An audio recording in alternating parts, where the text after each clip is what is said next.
بسم الله والحمد لله والصلاة والسلام على رسول الله وعلى آله وصحبه ومن والاه أما بعد. On commence donc aujourd'hui le cours 19 dans les explications du livre Al-Mulakhas Al-Fiqhi, le chapitre Tayyib. Donc on commence donc le cours 18, comme je disais, Kitab al-Talaq. Au dernier cours, on a expliqué la différence entre al-Talaq al-Sunni et al-Talaq al-Bid'i. Et qui est capable de me rappeler les différences entre, ou bien c'est quoi les conditions pour que un talaq soit un talaq sunni et qu'il soit en accord avec la sunna? Si vous vous souvenez, on avait expliqué que il y a un talaq sunni par rapport au nombre, puis par rapport au temps. Oui, bon, pour être plus précis, peut-être pas dire le divorce plus qu'une seule fois. Donc ça c'est al-talaq al-sunni. Ça veut dire que pour que le talaq soit correct et qu'il soit en accord avec la sunna et qu'il soit bien, eh bien il faut le faire selon les règles de l'islam. Et parmi les règles, il y a des questions qui ont rapport avec le temps et des règles qui ont rapport avec le nombre. Par rapport au nombre, ou par rapport au temps en premier, c'est que la personne n'a pas le droit de prononcer le divorce lorsque la femme elle a sa période de menstrue. D'accord? Donc si elle a sa période de menstrue, c'est pas permis de prononcer le divorce. Et également, si la femme, elle a terminé ses menstrues et qu'elle s'est purifiée, eh bien, on n'a pas le droit de prononcer le divorce si on a eu un rapport sexuel avec elle, après qu'elle se soit purifiée. Si on a eu un rapport avec elle, alors dans ce cas-là, c'est interdit de la divorcer. Il faut attendre à la prochaine menstrue, ou bien à moins que la femme, elle est enceinte, alors là, dans ce cas-là, oui, si elle est enceinte, c'est permis. Mais il faut qu'on sache il faut qu'on voit qu'elle est enceinte. Quand on a remarqué que, par exemple, après la fin de sa menstrue, ou bien après avoir les rapports intimes avec elle, elle n'a pas eu ses menstrues par la suite, et que on a fait les tests, on a vu qu'elle est enceinte, alors dans ce cas-là, c'est permis de la divorcer. Sauf que la période de idda, ça va terminer quand elle va accoucher. Donc, entre-temps, il y a possibilité et beaucoup de temps pour réfléchir et pour décider de justement reprendre la femme et de ne pas aller jusqu'au bout dans le divorce. D'accord? Donc tout ce qui est mentionné dans la charia par rapport au divorce, c'est dans le but de mettre des règles pour faire en sorte que les gens ne se précipitent pas dans le divorce pour aller par la suite avoir des remords, parce qu'ils se sont précipités, ils ont divorcé sans réfléchir. Aussi dans le nombre, on n'a pas le droit de prononcer le divorce plus qu'une fois à la fois. C'est-à-dire, lorsqu'on prononce divorce, on va prononcer le divorce une seule fois.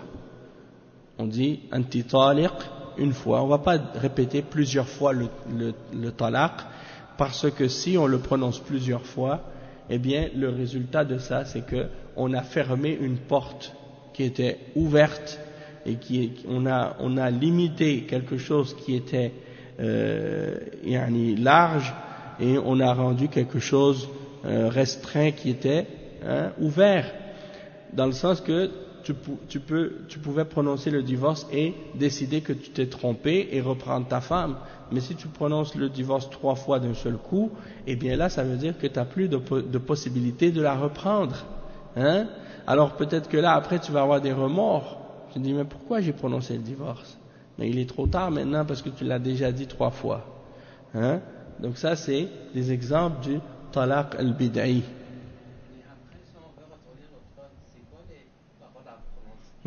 Si quelqu'un il veut reprendre sa femme, ça c'est ce qu'on appelle al-raj'a, et on va en parler juste après, parce que le prochain chapitre c'est à propos de al-raj'a, et on va voir qu'est-ce qu'il faut faire quand quelqu'un il a prononcé le divorce, s'il veut reprendre sa femme, c'est quoi les règles à ce sujet-là aussi.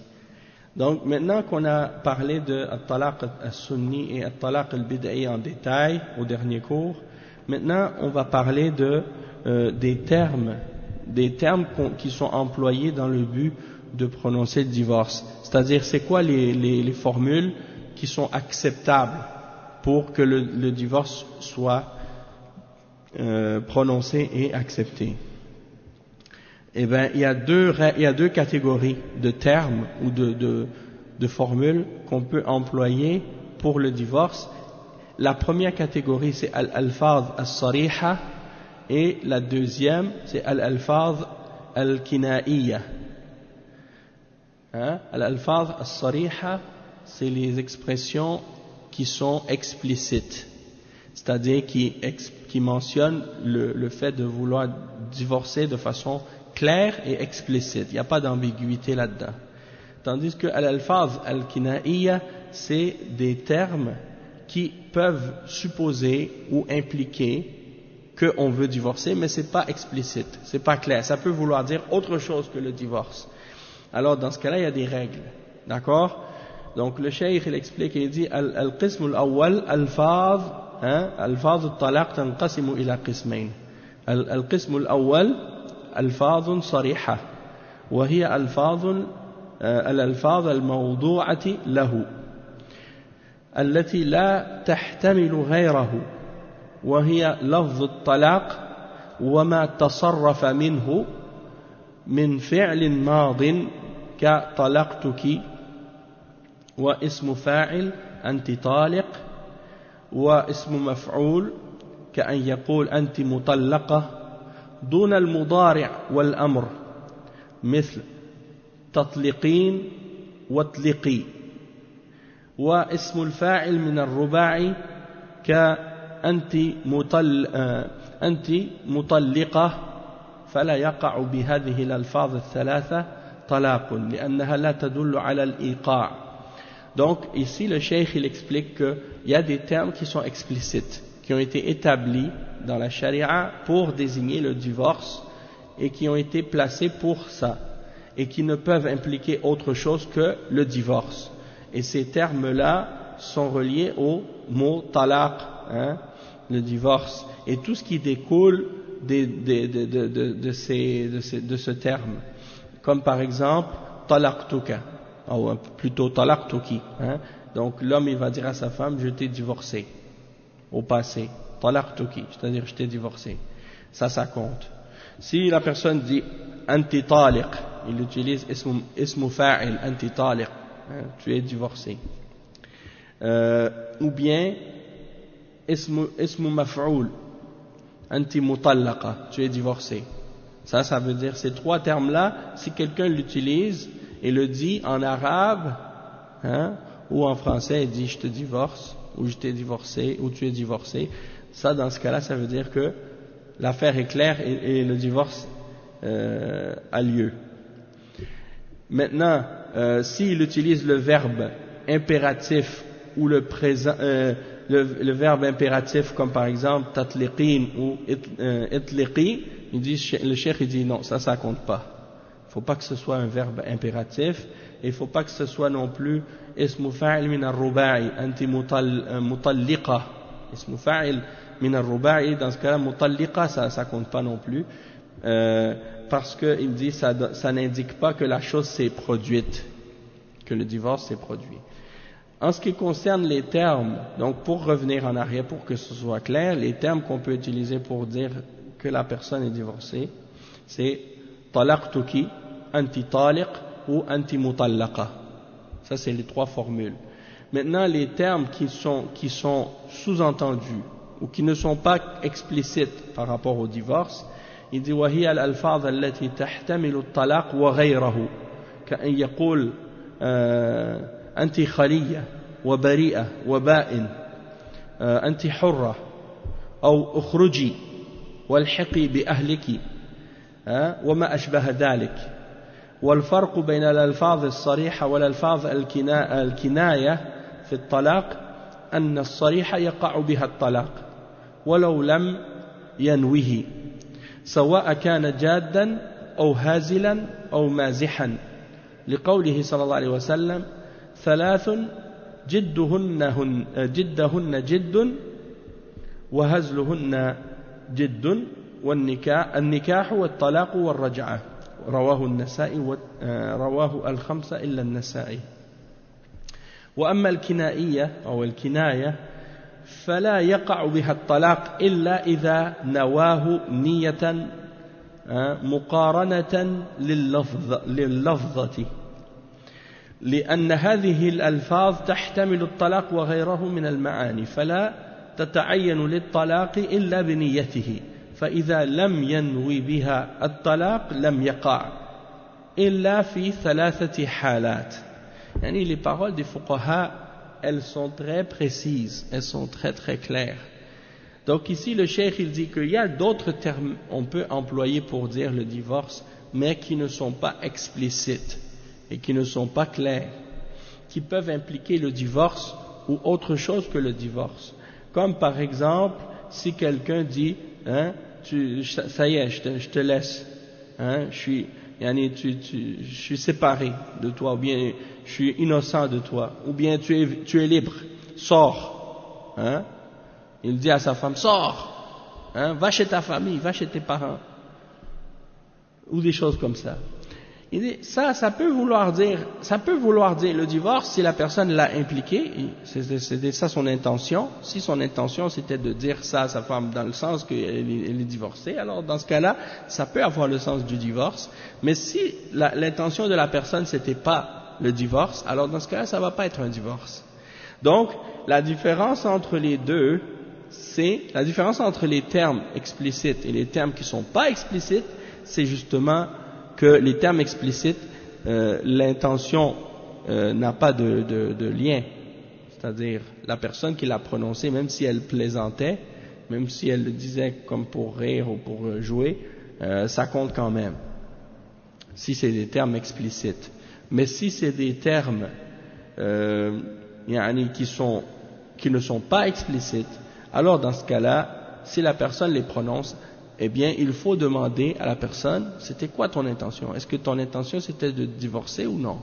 Excepté dans 3 cas. Parce que le cheikh il a mentionné le hadith qui dit il y a 3 choses, si tu les dis quand tu es sérieux, c'est sérieux, ça compte, et si tu les dis en plaisantant, c'est sérieux aussi. Et ces 3 choses-là, c'est quoi? C'est le mariage, le divorce et le fait de reprendre sa femme après l'avoir divorcée. Ces 3 choses-là, même si tu le dis en plaisantant ou pour jouer ou t'es pas sérieux, eh bien ça compte quand même. Et tandis que les termes sous-entendus, al-kinayat, eh bien ça ne va pas avoir lieu, le divorce ne va pas être effectif, excepté si la personne avait son intention rattachée à cette expression-là qu'il a utilisée. Hamza, relève-toi. Un jeune comme toi là, avec beaucoup d'énergie et de force. Barakallahu fik. Donc, ces termes-là, c'est des termes donc qui peuvent avoir un sens du divorce, mais ça peut aussi avoir un autre sens, et donc c'est pour ça qu'on va dire qu'ils ne vont pas être appliqués ou utilisés dans le sens du divorce, excepté s'il y a une intention derrière. Sauf que, donc on va dire que ces termes-là qui ne sont pas explicites ne vont pas avoir l'effet du divorce, excepté dans 3 cas. Et là il mentionne le cheikh les 3 cas. الأول إذا تلفظ بالكناية في حال خصومة بينه وبين زوجته. الثانية إذا تلفظ بها في حال غضب. والثالثة إذا تلفظ بها في جواب سؤالها له الطلاق. ففي هذه الأحوال يقع بالكناية طلاق ولو قال لم أنوه، لأن القرينة تدل على أنه نواه، فلا يصدق بقوله لم أنوه والله أعلم.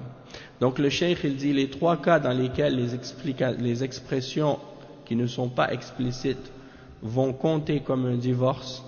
Les 3 cas sont les suivants. Le premier cas, lorsque la personne a prononcé ces expressions-là hein, alors qu'il était en train de se disputer avec sa femme.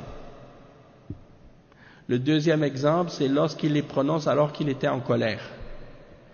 Et le troisième cas, c'est lorsqu'il l'a prononcé en réponse à une demande de la part de sa femme de le divorcer.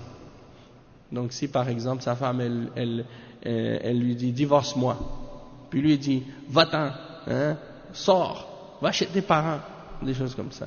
Il dit dans ce cas-là, on va calculer ça comme étant un divorce parce que même si la personne elle dit non, c'était pas mon intention c'était pas de lui dire de divorcer, mais il dit par rapport au contexte, on peut comprendre que la personne, même si elle dit que c'était pas son intention, c'était ça son intention. Ou lorsqu'il est en colère, ou lorsqu'il est en train de se disputer avec elle. Donc, on va pas croire quand il va dire non, j'ai pas eu cette intention-là, c'était pas mon intention. Wallahu a'lam. Après, le cheikh il dit وَيَجُوزُ لِلزَّوْجِ أَنْ يُوَكِّلَ مَنْ يُطَلِّقَ عَنْهُ سواء كان الوكيل أجنبيا أو كانت الزوجة يعني فيجوز أن يوكلها فيه ويجعل أمرها بيدها فيقوم الوكيل مقامه في الصريح والكناية والعدد ما لم يحدد له حدا فيه. يعني ça c'est une chose aussi, c'est qu'il est permis pour le mari dans l'islam, lorsqu'il veut divorcer sa femme, de choisir une personne ou de désigner une personne qui va être le garant à sa place de son divorce. C'est-à-dire qu'il va déléguer quelqu'un qui va prononcer le divorce en son nom ou à sa place. Et ça peut être une personne étrangère, c'est-à-dire c'est pas obligé d'être quelqu'un de sa famille ou un proche, et ça peut également être sa femme elle-même. C'est-à-dire il peut déléguer le divorce de sa femme à sa femme. Et il dit à sa femme, je te délègue ton divorce. C'est-à-dire tu peux te divorcer toi-même quand tu veux. Et là, elle va elle-même prononcer le divorce quand elle voudra se divorcer de son mari, parce qu'il a mis le divorce en sa main. Le pouvoir ou l'ordre du divorce, il lui a désigné, il lui a mis dans sa main. Et donc, dans des cas comme ça, la personne qui a été garante ou qui a été désignée pour divorcer la personne, eh bien, il peut la divorcer de façon explicite, elle peut prononcer le divorce de façon explicite ou bien sous-entendue et dans le nombre que la personne le fait. Tu vois, si elle veut le prononcer un certain nombre de fois, tant que la personne qui a désigné l'autre pour divorcer à sa place n'a pas mis une limite dans la wakala. D'accord? Et il dit ولا يقع الطلاق منه ولا من وكيله إلا بالتلفظ به فلو نواه بقلبه لم يقع حتى يتلفظ ويحرك لسانه به لقوله صلى الله عليه وسلم إن الله تجاوز عن أمتي ما حدثت به أنفسها ما لم تعمل أو تتكلم فلا يقع الطلاق إلا بالتلفظ به إلا في حالتين. الحالة الأولى إذا كتب صريح الطلاق كتابة تقرأ ونواه يقع، وإن لم ينويه فعلى قولين والذي عليه الأكثر أنه يقع. والحالة الثانية التي يقع فيها الطلاق بدون تلفظ إشارة الأخرس بالطلاق إذا كانت مفهومة. Donc le cheikh il dit que le divorce ne va pas se produire de la part du mari ni de la part de son délégué, celui qu'il a choisi pour divorcer à sa place, excepté s'il prononce le divorce avec sa bouche. Si la personne elle dit juste avec son intention dans son cœur sans le prononcer, ça va pas être un divorce. Si quelqu'un il dit dans son cœur il a l'intention de divorcer, il dit ça dans son cœur, ça ne va pas compter. il faut que le mot soit prononcé et que sa langue bouge. Hein? Et il dit, et ça c'est basé sur la parole du prophète sallallahu alayhi wa sallam qui est rapportée par Al-Bukhari et Muslim, selon Abi Huraira radiyallahu anhu, que Allah subhanahu wa ta'ala, il va passer par-dessus ce que la Ummah a dit en elle-même, ou qu'est-ce qu'elle a eu comme intention, tant qu'elle ne l'a pas mis en pratique et tant qu'elle n'en a pas parlé, tant qu'elle n'a pas dit avec sa bouche. Donc le divorce ne va pas être valable ou ne va pas avoir, ne va pas être exécuté, excepté s'il a été prononcé avec la langue, excepté dans 2 cas. Le premier cas, c'est lorsque la personne, elle écrit le divorce, hein, et que c'est une écriture qui est lisible, alors dans ce cas-là, ça compte. Et certains ulama ont mentionné que, à condition qu'il a l'intention de divorcer quand il l'écrit. Et d'autres ulama ont dit, non, même s'il n'a pas l'intention, du moment qu'il l'a écrit, ça compte. Hein, comme s'il l'avait prononcé. Et dans l'autre cas, hein, l'autre cas qui est mentionné par les ulama, c'est lorsque la personne, elle est muette et qu'elle fait un signe, hein, avec ses mains qui indique le divorce et que c'est un signe qui est compréhensible. C'est-à-dire, comme les muets par exemple qui parlent avec le langage des signes, si dans le langage des signes il fait le signe du divorce, alors dans ce cas-là ça va compter aussi. D'accord? Mais ça c'est le cas de la personne qui est muette. En principe, s'ils n'avaient pas divorcé, ils sont encore mariés. Même s'ils n'étaient pas physiquement ensemble. Wallahu a'lam. نعم.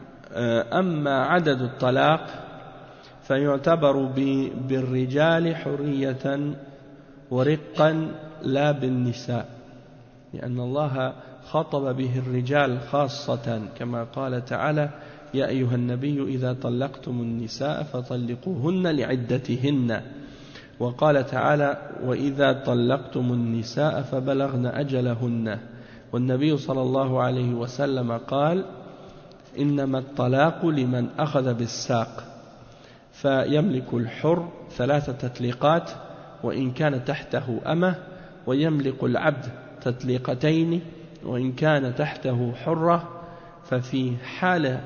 ففي حال حرية الزوجين يملك الزوج 3 بلا خلاف وفي حال رق الزوجين يملك الزوج تطليقتين أو نعم طلقتين بلا خلاف وإنما الخلاف فيما إذا كان أحد الزوجين حرا والآخر رقيقا والصحيح أن الاعتبار بحالة الزوج حرية ورقة كما سبق لأن الطلاق حق للزوج فاعتبر به. En ce qui concerne le nombre de talaq, le nombre de divorces que la personne peut prononcer, on tient compte de l'homme, hein, des hommes et non pas des femmes, qu'ils soient esclaves ou libres.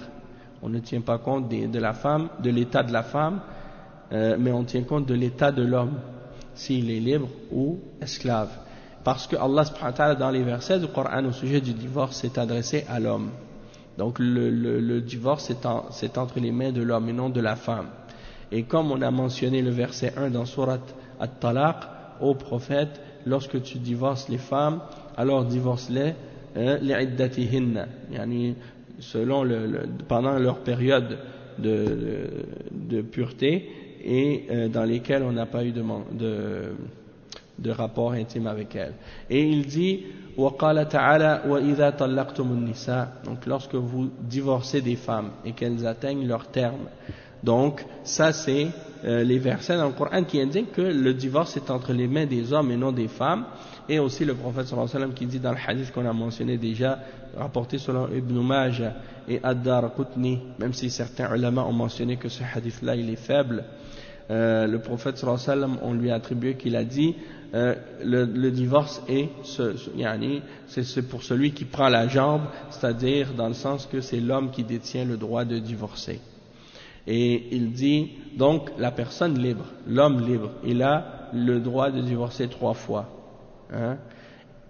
Et ça c'est même si la femme avec laquelle il est marié est une esclave. Il a le droit de la divorcer 3 fois.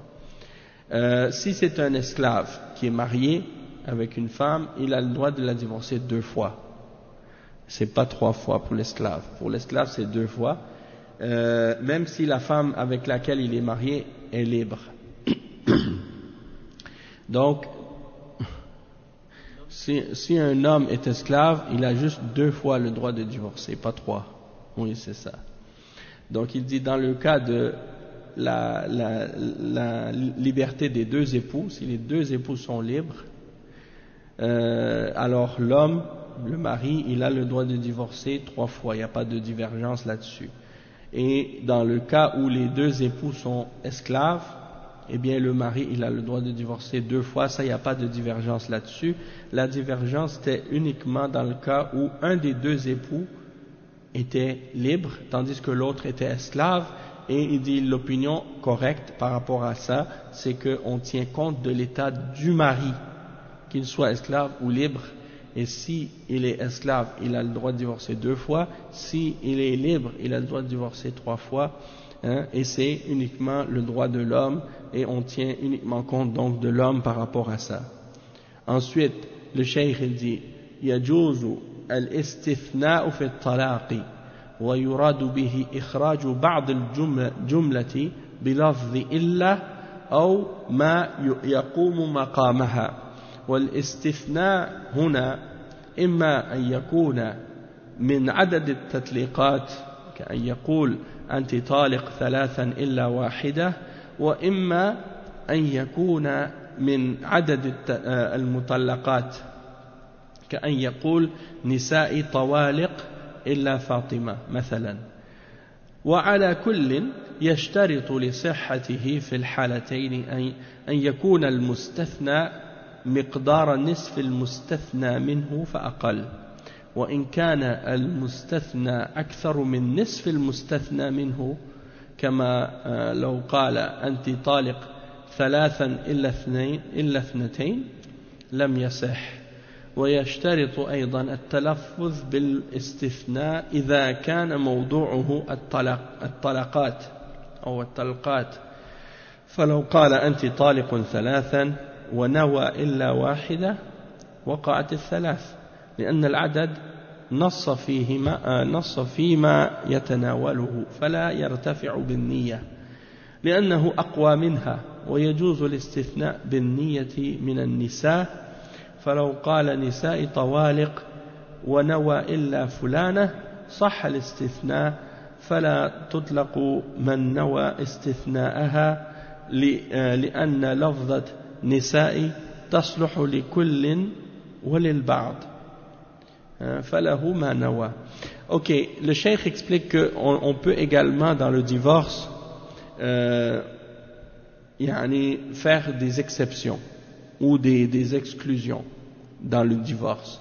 Et ça peut être dans le nombre, et ça peut être dans les femmes divorcées. Dans le sens que quelqu'un peut dire je te divorce 3 fois excepté 1, par exemple. Donc dans ce cas-là, il va avoir divorcé sa femme 2 fois. Déjà, on a expliqué que divorcer plus qu'une fois à la fois, c'est pas permis. Mais c'est des exemples que les ulama mentionnent dans les livres de fiqh pour dire que si quelqu'un a mis une exception dans sa phrase ou dans sa formule de divorce, eh bien, on tient compte de cette exception-là. Il dit, par exemple, je divorce toutes mes femmes excepté Fatima. Alors, dans ce cas-là, ça va compter. Tu vois? Si la personne, par exemple, il a 4 femmes, il dit, je divorce mes femmes excepté Fatima, donc ça veut dire que ça va compter, la chose va compter. Sauf que pour que ça marche, ou pour que ça soit correct, il y a une condition, et c'est que dans les 2 cas, que ce soit moins que la moitié. Hein? miqdar nisf al-mustathna minhu fa aqal. Il faut que ce soit moins que la moitié. Il ne faut pas que ce soit plus. Si c'est plus que la moitié, alors dans ce cas-là, ça ne comptera pas. Donc, c'est ça. Il ne peut pas dire, par exemple, je te divorce 3 fois, excepté 2. Parce que là, c'est plus que la moitié. Hein? Ou bien, dans les femmes aussi, la même chose. Et il dit, par exemple, que s'il a prononcé le divorce 3 fois, il dit, je te divorce 3 fois, mais dans son intention, dans son cœur, il voulait dire excepté 1 fois, on ne tient pas compte de son intention, on tient compte uniquement du nombre qu'il a prononcé, parce que dans ce cas-là, le nombre est plus fort. Qu'est-ce qu'il a prononcé est plus fort que qu'est-ce qu'il a eu comme intention. Et nous, on n'a pas moyen de savoir ça. En même temps aussi, si par exemple, il a dit, je divorce mes femmes, mais dans son intention, il avait dit, excepté 1, eh bien dans ce cas-là, on tient compte de son intention pour ce cas-là. Pourquoi? Parce que le fait de dire nisa'i, je divorce mes femmes, excepté 1, s'il dit je divorce mes femmes, ça peut vouloir dire toutes ou ça peut vouloir dire certaines. Donc dans ce cas-là, on va prendre en considération son intention dans ce cas-là. S'il dit par la suite, non mais mon intention c'était juste celle-là et celle-là et celle-là et pas elle. Donc dans ce cas-là, on va dire ok, d'accord. C'est-à-dire que s'il sait qu'elle est enceinte et qu'il la divorce, il va rester avec elle jusqu'à la fin de sa idda. Puis si entre-temps il décide de la reprendre, bien il pourra la reprendre.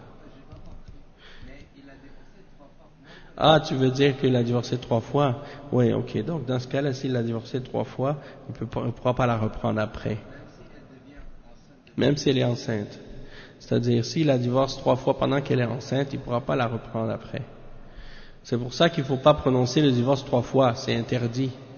Tu comprends? Naam, barakallahu fik. Après, le cheikh il dit وَيَجُوزُ تَعْلِيقُ الطَّلَاقِ بِالشُّرُوطِ وَمَعْنَاهُ ترتيبه على شيء حاصل أو إحدى أخواتها كأن يقول إن دخلت الدار فأنت طالق فقد رتب وقوع الطلاق على حصول الشرط وهو دخول الدار وهذا هو التعليق ولا يصح التعليق إلا من زوج فلو قال إن تزوجت فلانة فهي طالق ثم تزوجها لم يقع لأنه حين التعليق ليس زوجا لها لحديث عمرو بن شعيب عن أبيه عن جده مرفوعا لا نظر لابن آدم فيما لا يملك ولا عتق فيما لا يملك ولا طلاق فيما لا يملك رواه أحمد وأبو داود والترمذي وحسنه والله تعالى يقول يا أيها الذين آمنوا إذا نكحتم المؤمنات ثم طلقتموهن فدلت الآية والحديث على أنه لا يقع الطلاق على الأجنبية وهذا بالإجماع إذا كان منجزا وعلى قول الجمهور إذا كان معلقا على تزوجها ونحوه. Donc le cheikh il explique que également parmi les sujets qu'on retrouve dans les livres de fiqh sur cette question, donc on parlait du divorce qui est sunni et bid'i, et après on a parlé de al-wakala fi talaq, fait qu'on a le droit de prendre quelqu'un, de désigner quelqu'un pour divorcer à notre place. Aussi on a parlé de la question de al-istithna fi talaq, on a parlé de al-alfaz as-sariha wal-kina'iyya, donc les termes explicites, les termes pas explicites, tout ça c'est des sujets qui sont toujours expliqués dans les livres de fiqh par les ulama, soit en détail ou soit de façon résumée. Et parmi les sujets également que les ulama mentionnent au sujet du divorce, ils mentionnent al-istithna, les exceptions dans le divorce, et ils mentionnent aussi ce sujet-là dont on parle maintenant, qui est ta'liq at-talaq bish-shurut, c'est-à-dire de rattacher le divorce à des conditions. Et que ça compte aussi. C'est comme si par exemple quelqu'un il met comme conséquence à quelque chose le fait qu'il y a un divorce qui va se produire. Comme par exemple si quelqu'un dit à sa femme si tu sors de la maison tu es divorcé. D'accord? Donc si la femme, la condition dans cette phrase c'est quoi? C'est de sortir de la maison, c'est ça la condition. Si la condition se produit, alors dans ce cas-là le divorce va avoir lieu, le divorce va être effectif, parce que la condition qui a été établie pour que le divorce ait lieu, s'est produite. Comme par exemple, l'homme il dit à sa femme, si tu sors de la maison, tu es divorcé. Et qu'elle sort de la maison, alors le divorce a lieu dans ce cas-là. C'est comme s'il avait prononcé le divorce à ce moment-là. Donc ça, c'est ce qu'on appelle ta'liq talaq bishart, d'accrocher le divorce à une condition. Et il dit, il n'est pas permis d'accrocher le divorce à une condition, excepté de la part d'un mari, l'homme qui est marié avec la femme. Si, par exemple, quelqu'un d'étranger ne peut pas faire une condition pour une femme qu'il n'a pas mariée encore, en voulant dire que si une femme elle n'est pas ta femme, tu ne peux pas la divorcer. C'est quelque chose d'un petit peu élémentaire et d'évident, mais c'est quelque chose que les ulama mentionnent ici. Il dit par exemple, si quelqu'un dit si une telle se marie, alors elle est divorcée, puis après il se marie avec elle, eh bien le mariage ne va pas compter, parce qu'il n'était pas marié avec elle au moment où il avait rattaché cette condition-là. Donc ça compte pas. Et il mentionne un hadith de Amr ibn Shu'aib, selon son père, selon son grand-père, qui a rapporté ce hadith du prophète sallallahu alayhi wa sallam qui dit il n'y a pas de vœu pieux pour un fils d'Adam dans ce qu'il ne possède pas. C'est-à-dire tu ne peux pas faire un vœu pieux en promettant ou en donnant qu'est-ce que tu ne possèdes pas. Tu ne peux pas non plus libérer un esclave qui ne t'appartient pas, et tu ne peux pas non plus faire un divorce d'une femme qui n'est pas ta femme. Aussi, dans un autre hadith, un autre sujet, le prophète sallallahu alayhi wa sallam disait la tabi' ma la tamlik, ne vends pas ce que tu ne possèdes pas. Tu ne peux pas vendre ce que tu ne possèdes pas. Ok, et par rapport à ça, le cheikh il a rapporté donc ce hadith qui est rapporté par Ahmad, Abu Daoud et At-Tirmidhi qu'on vient de lire, par rapport aux trois choses, le nadr, l'émancipation de l'esclave et le divorce. On ne peut pas le faire si on ne le possède pas. Qu'est-ce qu'on ne possède pas, on ne peut pas le divorcer. Ou une femme, si ce n'est pas notre femme, on ne peut pas la divorcer. Maintenant, le verset que le cheikh a cité, le verset 49 dans Surat Al-Ahzab, ô vous qui avez cru, lorsque vous épousez des femmes croyantes, puis que vous les divorciez. Ça veut dire que tu ne peux pas la divorcer, excepté si tu les avais épousées auparavant. D'accord? Et le verset et le hadith indiquent donc que le divorce ne peut avoir lieu sur une femme étrangère. Ça, c'est selon le consensus des savants de l'islam. إِذَا كَانَ مُنْجَزًا, une fois que le mariage a été complété. Et ça, c'est selon la position de la majorité des ulama. Et s'il est rattaché à une condition, eh bien, c'est uniquement de la part du mari, une fois qu'il est marié avec elle, que ça peut se produire.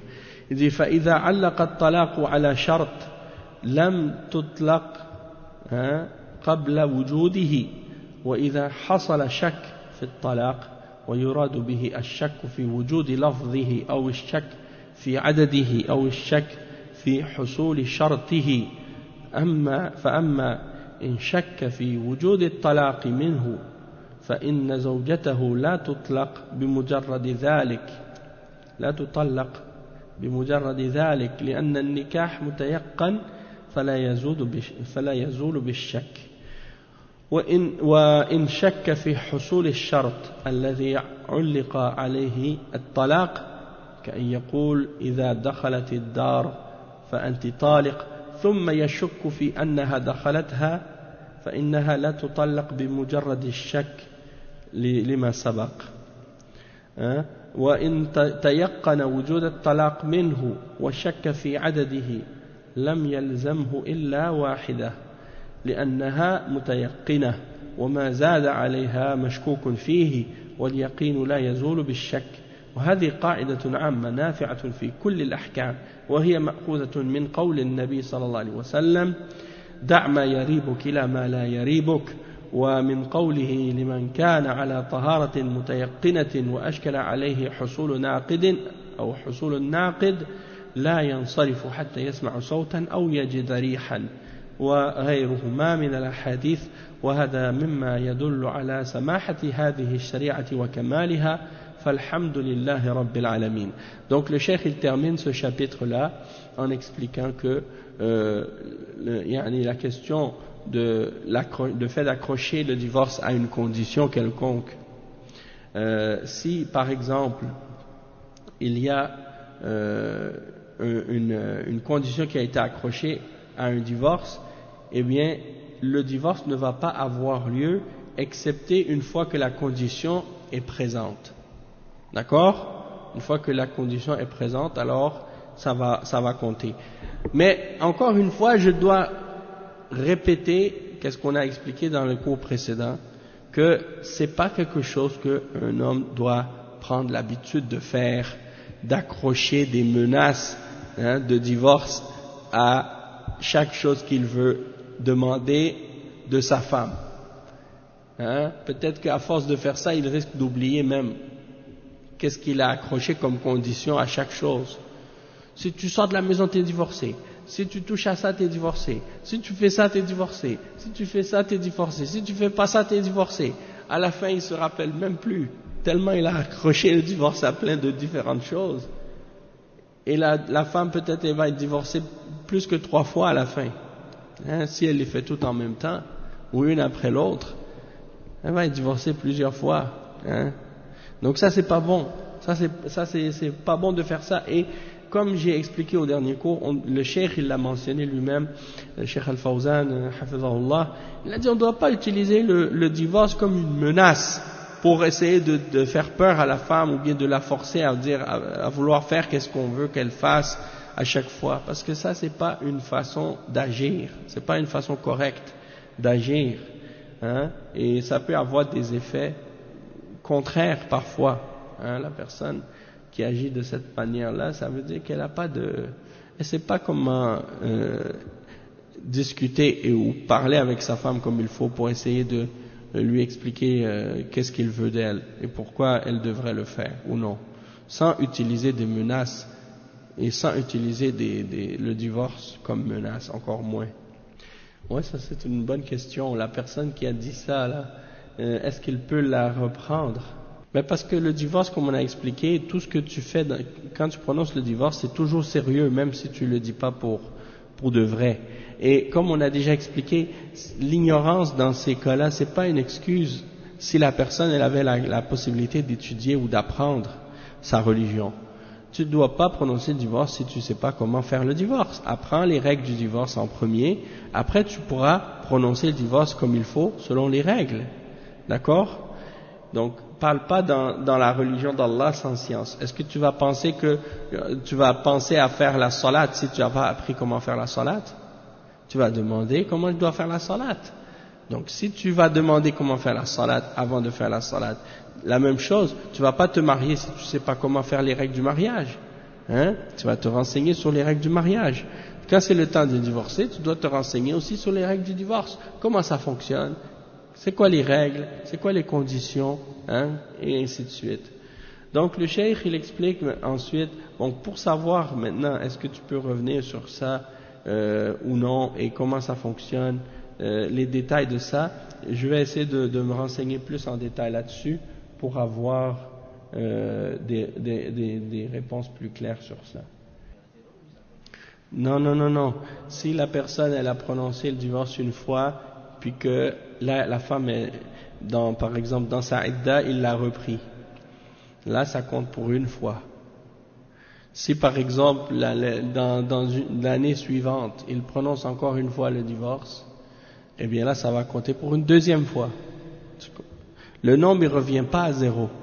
Non, il revient pas à zéro. Oui, là ça revient à zéro encore. S'il s'est divorcé 3 fois, puis qu'elle s'est remariée, puis son deuxième mari l'a divorcée, puis lui il a repris encore sa première femme, bon il s'est remarié avec elle d'un nouveau mariage, donc à ce moment-là le compte revient à zéro si on veut.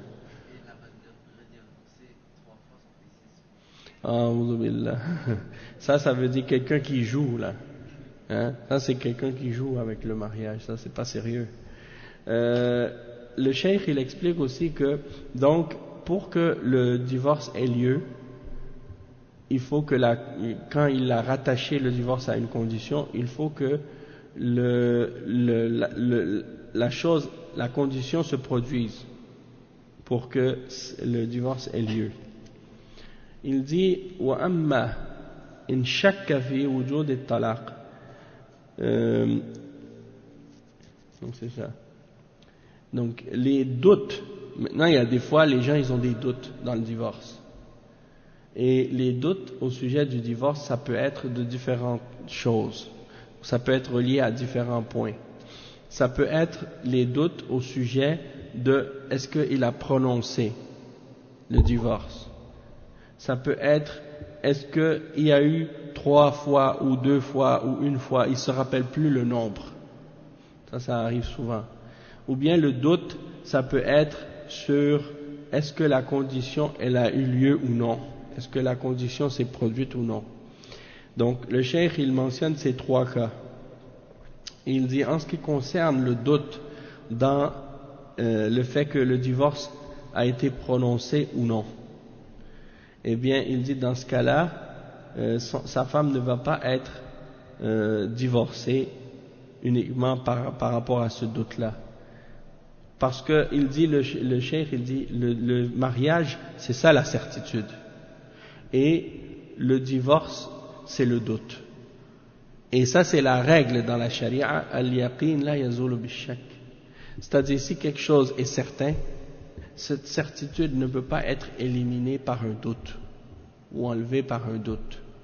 Et ça, c'est une règle, comme le cheikh, il le dit justement, que c'est une règle qui s'applique à tous les aspects de la charia, et donc, la certitude, elle n'élimine pas, elle n'est pas éliminée par le doute.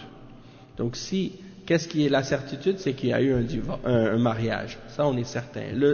Mais qu'est-ce qu'on a comme doute? C'est qu'il y a eu un divorce. Dans ce cas-là, qu'est-ce qui a la précédence? C'est la certitude. D'accord?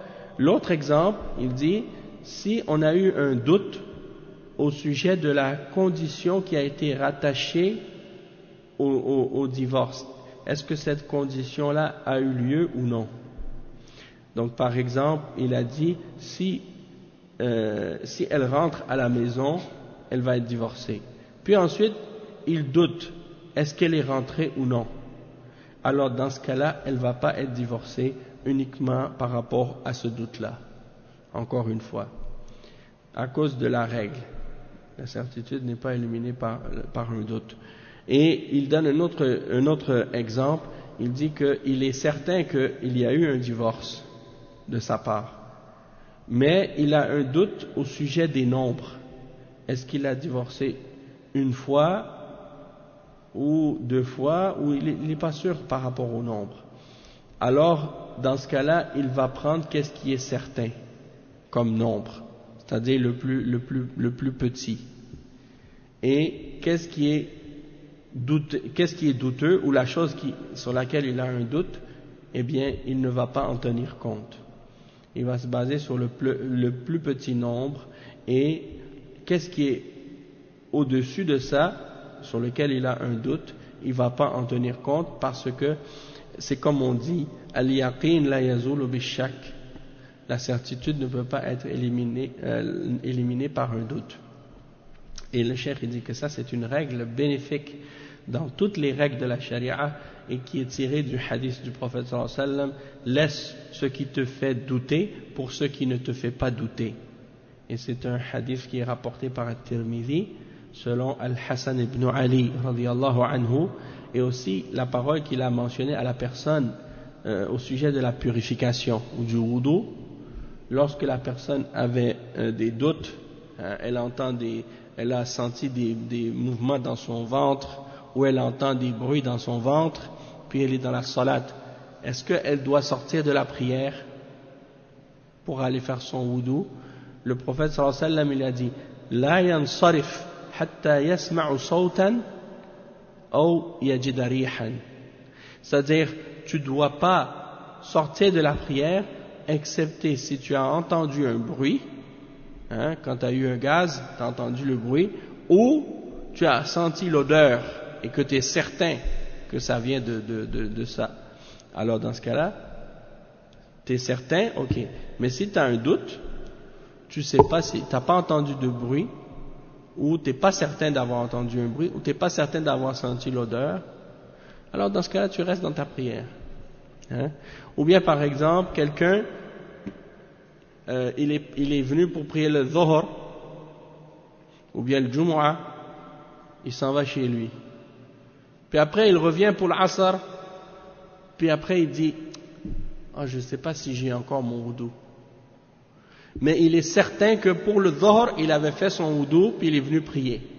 Sauf que, qu'est-ce qu'il a comme doute? Il a le doute que, est-ce que j'ai perdu mon wudu ou non? Dans ce cas-là, il se base sur quoi? Il se base sur la certitude. La certitude, c'est quoi? Qu'il avait fait son wudu. Le doute, c'est quoi?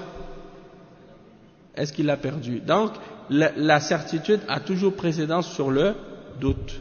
Et donc, tu ne tiens pas compte du doute. Tu tiens compte uniquement de la certitude. Donc, dans ce cas-là, tu as ton wudu. Tu rentres dans la mosquée, tu dis, je ne sais pas si j'ai perdu mon wudu. Alors, dans ce cas-là, tu te bases sur la certitude. Tu dis, j'ai mon wudu parce que je l'ai fait avant le dhuhr, je me rappelle, et je suis certain de ça. Donc, tu viens, tu fais ta prière. Tu n'as pas besoin de refaire ton wudu encore. Sauf que si c'est la situation contraire, tu es certain de ne pas avoir fait ton wudu, mais tu doutes. Tu dis, je pense que je l'ai fait, mais j'ai un doute, je ne suis pas certain. Dans ce cas-là, qu'est-ce que tu fais? La certitude, tu ne l'as pas fait, c'est ça. Dans ce cas-là, la certitude, c'est que tu ne l'as pas fait. Le doute, c'est que tu as fait ton wudu. Alors, dans ce cas-là, la certitude, elle a précédence sur le doute. Donc, dans ce cas-là, tu refais ton wudu. Et là, tu enlèves le doute complètement. D'accord? Ou bien tu es dans la prière, hein? Tu sais pas, tu dis, je sais pas si j'ai fait 3 rakats ou 4 rakats. Hein? C'est la prière de Asr. Et je sais que j'ai fait la première, je sais que j'ai fait la deuxième. Mais, je sais pas est-ce que j'ai fait la troisième ou la quatrième par la suite. J'ai un doute. Donc, qu'est-ce que tu dis quoi dans ce cas-là? Tu dis, bon, je regarde celui que je suis certain. Et le certain, c'est le plus petit nombre. Hein? Donc, dans ce cas-là, tu te bases sur 3. Parce que tu dis, le 3, je l'ai fait, je sais, mais le 4e, je suis pas sûr. Alors, tu dis, bon, j'ai fait 3, donc tu refais la 4e. D'accord? Pour enlever le doute. Oui, à la fin, tu vas faire prosternation pour la sahou. Parce que des fois, si par contre tu vois que ça c'est quelque chose qui commence à se répéter trop souvent et que ça devient comme répétitif, peut-être que dans la même journée tu fais plusieurs prières puis à chaque fois tu commences à avoir des doutes à chaque fois et tu fais ton wudu et à chaque fois tu as des doutes. Pendant la journée tu vois que ça commence à se répéter, ça devient des wiswas. Et dans des cas comme ça, il ne faut même pas tenir compte du doute. Tu fais ta prière comme si tu l'avais complétée sans tenir compte du doute. D'accord? Pourquoi? Pour éviter les wiswas. Parce que le wiswas, si ça rentre sur toi après, ça va corrompre ta religion, ça va corrompre ta vie. Hein? Il y a des gens qui deviennent malades à cause de ça. Ils vont faire le wudu 10 fois de suite. Et ils vont refaire la prière 4-5 fois. Parce qu'à chaque fois, ils ont des doutes. Est-ce que j'avais le wudu? Est-ce que j'avais pas le wudu? Est-ce que j'ai fait bien mon wudu? Est-ce que j'ai oublié mon oreille? Est-ce que j'ai oublié mon pied? Est-ce que j'ai oublié ma main? Hein? Et puis à chaque fois, ils retournent le faire plusieurs fois. Non. Tu coupes ça, direct. Puis tu fais ton wudu, puis tu dis, oui, je l'ai fait comme il faut. Puis tu vas faire ta prière, puis tu dis, oui, je l'ai fait comme il faut. Hein? Toutefois, si ça arrive une fois de temps en temps comme ça que tu as un doute, alors tu sais comment en fait, tu te bases sur la certitude. Et le doute, tu l'élimines. D'accord? Pardon?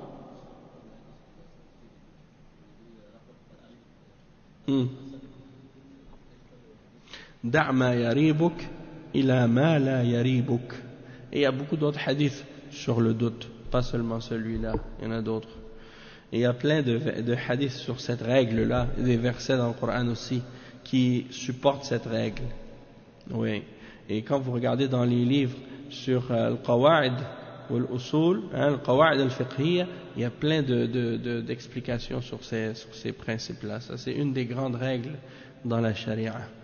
Ok, on s'arrête ici pour aujourd'hui, Inch'Allah. Subhanakallah wa bihamdik. أشهد أن لا إله إلا أنت استغفرك وأتوب إليك وصلى الله وسلم على نبينا محمد وعلى آله وصحبه أجمعين. Et au prochain cours ce serait Babun fir raj'a. Et al-raj'a, c'est, comme on l'a expliqué tout à l'heure, le fait qu'une fois qu'on a prononcé le divorce, de reprendre la femme. Et c'est quoi les règles à ce sujet? Donc on va en parler vendredi prochain, bi'idhnillah. Ok? Assalamu alaikum wa rahmatullahi wa barakatuh.